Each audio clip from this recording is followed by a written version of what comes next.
সুমহান অংশ এবং তার ঈদ বলে মুহাম্মদ সাল্লাল্লাহু আলাইহি ওয়াসাল্লাম নিজেকে ঘোষণা করেছেন।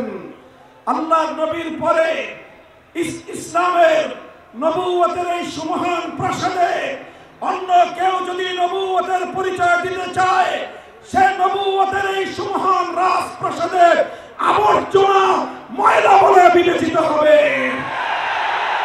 ইতিহাসের ঘৃণিত ময়লা আবর্জনা কুখ্যাত গোলাম আহমদ কাদিয়ানী এবং তার অনুসারীদেরকে বাংলার রাষ্ট্রে কাফের ঘোষণা দেখতে চাই। পরিষ্কার বলছি, আমরা 2013 সালে নবী প্রেমিক তাওহীদি জনতার শাপলা চত্বরের রক্তের উপর 24-এর যে বিপ্লব প্রতিষ্ঠিত হয়েছে, সেই বিপ্লব পরবর্তী বাংলার মাটিতে কাদিয়ানীর মুসলিম ঘোষণা হতেই হবে, হতেই হবে।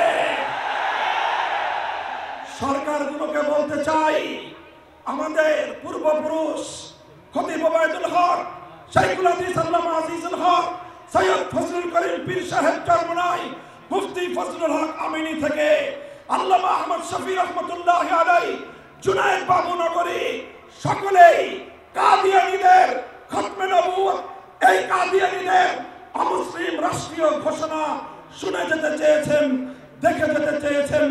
দুঃখ এবং পরিতাপের বিষয়, বাংলাদেশের সরকারগুলো এই কথা রক্ষা করতে পারে নাই। আমাদের আমির হেফাজত আল্লামা মুহিবুল্লাহ বাবু নগরী হায়াতে আছেন। টানা তৃতীয়বার অর্জন করেছে দেশের সেরা সুপার ব্র্যান্ড স্বীকৃতি বসুন্ধরা টিস্যু। তার নেতৃত্বে পীর সাহেব মধুপুর যেটা তুলেছেন, এবার কাদিয়ানীদের অমুসলিম ঘোষণা দাবি আদায় করার জন্য যদি প্রয়োজন হয় আবার 5 মের মতো ঢাকা অবরোধ করতে হবে, ঢাকা অবরোধ করতে হবে। শুধু ঢাকা নয়, প্রয়োজনে জাতীয় সংসদের দিকে লং মার্চ করতে হবে, বাংলাদেশ অবরুদ্ধ করতে হবে, সকল রাজনীতি বন্ধ করে দিতে হবে, পার্লামেন্ট অচল করে দিতে হবে, সচিবালয় বন্ধ হয়ে যাবে, বাংলাদেশ থমকে দাঁড়াবে। কাদিয়ানীদের অমুসলিম ঘোষণার দাবি আদায় করতে হবে।